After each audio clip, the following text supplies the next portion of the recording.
बाग के अंदर दाखिल हुए ही थे, ऊंट बंधा हुआ था। तो हजरत अबू दरदा रदी अल्लाह ताला अन्हु कहते हैं वो ऊंट ने हुजूर की तरफ देखा तो उसने रोना शुरू कर दिया। असल में दुख पूछने वाला को मिले तो फिर ही रोने का मजा आता है। हर जगह तो दुख सुनाया भी नहीं जा सकता। ऐसा मिले ना जो दुख पूछने वाला हो, तसल्ली तशफी देने वाला हो, जिसके कंधे पे सर रख के बंदा देर तक रोए। ऊंट रोने लगा तो हजरत अबू दरदा रदी अल्लाह ताला अन्हु फरमाते हैं नबी करीम अलैहिस्सलाम उसकी तरफ बढ़े, हुजूर ने उसकी पुश्त पर हाथ रखा तो वो और ज्यादा रोने लगा। फिर मेरे महबूब ने अपने कान मुबारक उसके मुंह के करीब किए तो उसने कोई बात की। महबूब ने फरमाया बुलाओ ना इसके मालिक को कहाँ है। वो जब आया तो हुजूर सल्लल्लाहु अलैहि वसल्लम ने फरमाया कि तुम इसे इसकी जरूरत से ज्यादा इस पर वजन रखते हो, इसे अजियत देते हो, तकलीफ पहुँचाते हो। फिर हुजूर अलैहिस्सलाम ने फरमाया इसे खाना और पानी वक्त पर नहीं देते, धूप छांव का ख्याल नहीं रखते। और आखिरी लफ्ज हदीस के महबूब फरमाने लगे तुम इसके बारे में अपने रब से नहीं डरते, इसके हुकूक के तहफ्फुज के लिहाज से तुम अल्लाह का खौफ नहीं रखते, वो तुमसे पूछेगा इसके बारे में। ये हदीस हजरत अबू दरदा रदी अल्लाह ताला ने सुनी हुई थी ना। जब आपका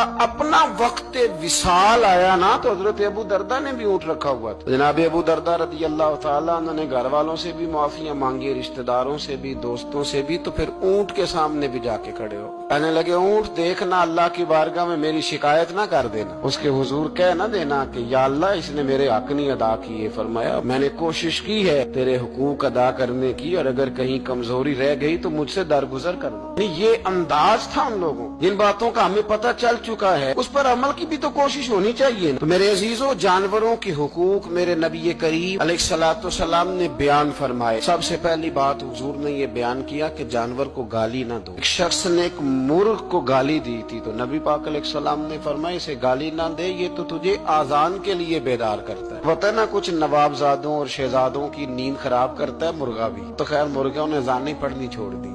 तकलीफ की बात है, खुशी की बात नहीं, दर्द की बात, ये अजियत की बात। यानी वो वतन भी को वतन है जिसमें अजान की आवाज ही ना आए, वो देश भी को देश है। हम जाके अब बसने लगे हैं टाउनों के अंदर, सोसाइटियों के अंदर जहाँ अजान की आवाज ही नहीं आती। कुछ जगह है जहाँ अजान की आवाज ही ना आए। हमारे यहाँ जो गरीब लोग होते हैं ना वो गधा रेडी पे दफा सब्जी बेचते हैं। नबी पाक सल्लल्लाहु अलैहि वसल्लम ने फरमाया कि जानवर को सवारी बनाओ, कुर्सी न बनाओ। दो सहाबा बैठे थे घोड़े के ऊपर, एक उधर बैठा था एक इधर बैठा था, दोनों आपस में बातें कर रहे थे। जिस तरह हमारे जमाने में जो नई नई कार खरीदता है ना तो उसका भी कोई वाकिफ मिल जाए तो वो रोड के ऊपर खड़े होकर बात करता है, क्योंकि रोड तो उसने अलाट कराया ना अपने नाम। तो मेरे जैसा आदमी कई दफा पीछे हो भी ना। तो एक दिन बच्चा मुझे कहने लगा कि जोर से जरा हारन दी। तो मैंने कहा यार इसके पास नई नई दौलत आई है तो मतलब इसको हारन ना दे, पता नहीं कहाँ से बोलेगा, तो इसका तो कुछ नहीं बिगड़ेगा तो हमारे लिए मसला बनेगा। ये अर्ज नहीं, अब ये खड़ा है तो खड़ा, ये इसको लोग चौधराहट समझते हैं। ये चौधराहट नहीं होती, इससे ये आपके कमजोर होने की अलामत है। इस तरह छोटा आदमी इस तरह के काम करता है। बड़े लोग तो किसी को तकलीफ ही नहीं देते क्योंकि वो बड़े होते हैं। तो नबी पाक अलैहिस्सलाम ने देखा दो गुलामों को, एक के घोड़े का मुंह इधर है दूसरे का इधर है, तो आपस में गुफ्तो शुनीद कर रहे हैं। मेरे रसूल करीम अलैहिस्सलाम ने वही तंबीह फरमाई, हुक्म दिया, फरमाया सवारियों को सवारियां बनाया करो, कुर्सियां ना बनाया करो। जब तक चलना हो इस पर बैठो, और जब बात करनी हो तो घोड़े से नीचे उतरो, फिर बात करो तो फिर दोबारा घोड़े पे बैठो, कि उससे उतना ही काम लिया जाए जितना वो